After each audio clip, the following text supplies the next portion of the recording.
part of my shop. It's a bench that I built from an old woodsmith plan. It's a great piece and hopefully be able to hand it down maybe someday. And it's got some nice storage to it. It's definitely a traditional bench. I don't necessarily use it that way.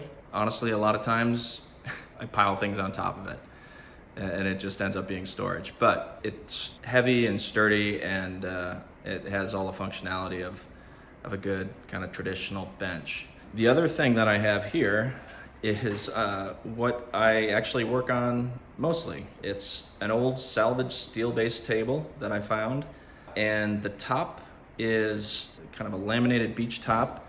It's hard, it's durable. Put a coat of finish on it and wax it, and glue doesn't stick to it. It's great to clamp to. And I modified it as well and put some casters on the bottom, so it's easily movable. And honestly, because it is light and mobile, that's really why that I build on it mostly.